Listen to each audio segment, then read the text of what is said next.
কে তুমি? আমি রূপা। আমার কি হও? বড় বোনের মেয়ে। হ্যাঁ, আজকে তুমি আমার রান্নাঘরটা দখল করলা, কেমন লাগতেছে? আমার কাছে খুব ভালো লাগছে। আজকে আমাদের জন্য কি রান্না করবে আম্মু? আজকে হচ্ছে চিকেন বিরিয়ানি। মাশাল্লাহ মাশাল্লাহ, সবাই পছন্দ করে তাই না? হ্যাঁ, যাক, বিরিয়ানি এই যে দেখেন হ্যাঁ আমার মা আজকে রান্না করতেছে চিকেন বিরিয়ানি। আজকে এই প্রথম তাই না আম্মু? হ্যাঁ হ্যাঁ ফার্স্ট। বলো বিঘা, তুমি তুমি বলতে পারো তোমার কাকে কাকে খাওয়াবে রান্না করে? আমি আমার খালার জন্য, আমার খালাতো ভাই বোনের জন্য, আমার খালু হ্যাঁ। আছে, আমার আম্মু আছে, হ্যাঁ। তাদের সবার জন্য চিকেন বিরিয়ানি রান্না করছি। মাশাল্লাহ। এবং আমি আমার মামা আর ছোট খালাকে খুব মিস করছি। আসলে তো খুব ভালো হতো। হ্যাঁ, আসলে অনেক ভালো লাগতো। আজকে তোমাকে কিন্তু অনেক কিউট লাগছে। Thank you. ধন্যবাদ। এই যে আমার রান্না করতেছে, রান্না হচ্ছে। ক্যামেরাম্যান ক্যামেরাম্যান আজকে আমি, ভালোবাসা দিচ্ছে। আচ্ছা, এরকমই হয় জীবনটা আসলে, তাই না? এই যে আমার মেয়ের সাথে আমি হয়েছি গিয়ে আজকে হেল্পার।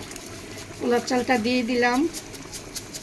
শোনেন, আমার রূপাকে আমি রান্না শেখাচ্ছি।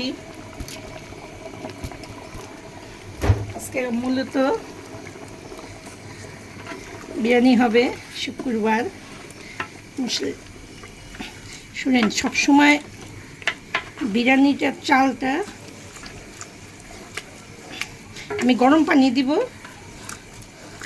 আজকে আমার বোনের মেয়ের হাতে বিরিয়ানি খাবো, এটা আমার জন্য অনেক ভাগ্য।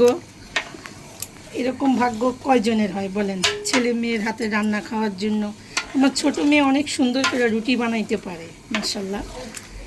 ডালও রান্না করতে পারে।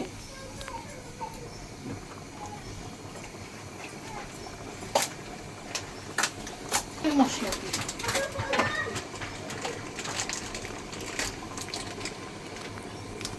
এই যে মশলাটা দিয়ে দিলাম আরেক প্যাকেট।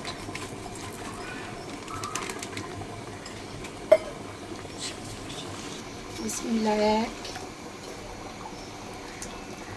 2 3, লাগলে পরে দেওয়া যাবে, সমস্যা নেই। নেড়ে দিচ্ছি। পানিটা না মাপ মতন দিতে হয়, নাইলে আপনি এই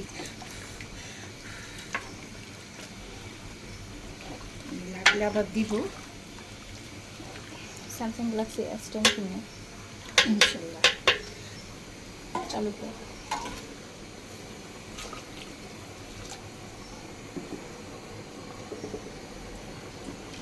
প্রাণের মশলাটা না খুব ভালো। আমরা তো সবসময় রাঁধুনি খাই, আপনারা এই প্রাণের মশলাটা একটু ট্রাই করে দেখতে পারেন, খেতে কিন্তু খারাপ লাগবে না।